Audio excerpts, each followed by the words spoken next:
یہ خلیل اللہ کی شان ہوگی. اس کو ابن حجر لکھ رہے اپنی کتاب میں. یہ ابراہیم خلیل کی شان ہوگی. کہ ابراہیم خلیل اللہ اپنے گھٹنوں کو زمین پہ رکھ کے اللہ سے عرض کریں گے مولا آج ابراہیم تیری پناہ مانگتا ہے, اپنے جان کے لیے امان طلب کرتا ہے. میرے بھائی سوچو, جب ابو الانبیاء ابراہیم خلیل کی یہ شان ہوگی تو میرے اور آپ جیسے لوگوں کا وہاں کیا ٹھکانہ, ہم جیسے لوگوں کی کیا حیثیت. اس دن کے لیے ہم نے کیا تیاری کی؟ کوئی تیاری نہیں کی. گناہ اور گناہ کے سوا کچھ نہیں. کعبہ آباد اسی پہ بس نہیں کرتے, بلکہ کعب کہتے ہیں امیر المومنین اسی پہ بس نہیں, بلکہ جہاں ابراہیم خلیل کی یہ شان ہوگی علیہ السلام کہ وہ اپنے گھٹنوں کو زمین پہ رکھ کے اللہ سے عرض کریں گے مولا میں اپنے لیے امان چاہتا ہوں. تو وہیں پر موسیٰ کلیم اللہ کی شان یہ ہوگی کہ موسیٰ علیہ السلام اپنے گھٹنے زمین پہ رکھ کر کہیں گے کہ اللہ تو نے مجھ سے کلام کیا, شرف ہم کلامی مجھے عطا کیا. میرے اللہ آج موسیٰ کچھ نہیں مانگتا تجھ سے, بس موسیٰ اپنے لیے امان مانگتا ہے, اپنے لیے امان طلب کرتا ہے. مولا تو نے موسیٰ کو شرف ہم کلامی بخشا, موسیٰ تو آج اپنے لیے امان مانگتا ہے. کون موسیٰ؟ جن کے بارے میں قرآن کہتا ہے من جانب الطور الایمن وقربناہ نجیا. موسیٰ طور کے دائیں طرف آؤ تاکہ تم سے سرگوشی کی جا سکے, تاکہ تم سے پیار کی باتیں کی جائے, تاکہ تم سے محبت کی باتیں کی جائے. وہ موسیٰ جن سے اللہ نے کلام کیا, وہ موسیٰ جو کلیم اللہ ہے, وہ اپنے گھٹنے زمین پہ رکھ کے عرض کریں گے مولا آج میں تجھ سے اپنی امان چاہتا ہوں. اسی پہ بس نہیں, کعبہ آباد کہتے ہیں امیر المومنین صرف اسی پہ بس نہیں ہوگا. حضرت عیسیٰ کلمت اللہ, عیسیٰ روح اللہ بھی اپنے گھٹنوں کو زمین پہ رکھ کے کہیں گے میرے اللہ آج میں اپنی ماں کماری بطول مریم کے لیے کچھ نہیں مانگتا, بلکہ میں تو آج اپنی جان کی امان چاہتا ہوں. میرے بھائیوں بتاؤ نا, جہاں معصوموں کی یہ شان ہوگی اس وقت ہمارا کیا حال ہوگا؟ اپنی زندگی میں تو نہ نماز ہے, نہ رمضان شریف کے روزے ہیں, نہ اپنے چہروں پہ داڑیاں ہیں, نہ ہمارے گھروں میں دینی ماحول ہے. آپ جانتے ہیں, آپ کہیں گے ہمیں تو حضور بچا لیں گے نا مولانا, یہ سب ہوگا حضور, بے شک حضور بچائیں گے. لیکن حضور کا فرمان سنا آپ نے, اللہ کے رسول علیہ السلام کا فرمان غور سے دل کے کانوں سے سن لو. آقا ارشاد فرماتے ہیں جس نے جان بوجھ کر نماز چھوڑ دی قیامت کے دن اس کے ساتھ میرا کوئی وعدہ نہیں. آقا فرمانے جس نے جان بوجھ کے نماز چھوڑ دی قیامت کے دن اس کے ساتھ میرا کوئی وعدہ نہیں. بلکہ مزید فرمایا جس نے جان بوجھ کے نماز چھوڑ دی میں محمد اس سے بیزار ہوں. بیزار حضور ان سے بیزار ہیں. اور بلکہ آپ حضور کی بات کرتے ہیں, اللہ کے رسول علیہ السلام تو اپنے صحابہ سے فرمایا کرتے تھے اے ابو ہریرہ بے نمازیوں کے ساتھ نہ بیٹھا کرو. اللہ کے رسول صحابہ کو بے نمازیوں کے ساتھ بیٹھنے سے منع کرنے.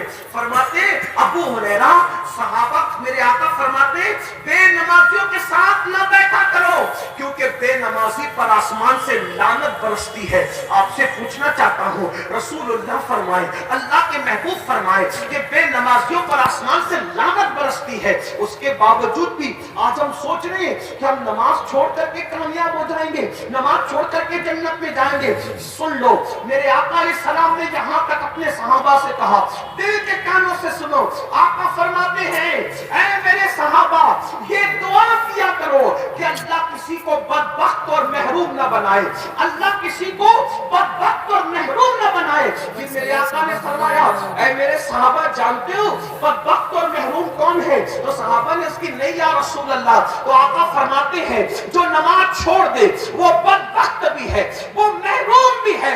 اللہ اکبر. میرے اور تمہارے سچے نبی نے فرمایا قیامت کے دن سب سے پہلا حساب نماز کا ہوگا. اگر نماز کے معاملات میں تم کلیئر رہے تو تمہارے آگے کے سارے معاملات آسان ہوں گے, اور اگر نماز کے معاملے میں تم پھنس گئے تو تم قیامت کے دن پھنس جاؤ گے. یاد رکھنا ہر امتحان میں انسان کو دوسری اور تیسری مرتبہ کامیاب ہونے کا چانس دیا جاتا ہے, لیکن اللہ کا امتحان ایسا ہے, اللہ کا امتحان ایسا ہے جو دوبارہ اور سہبارہ نہیں ہوگا.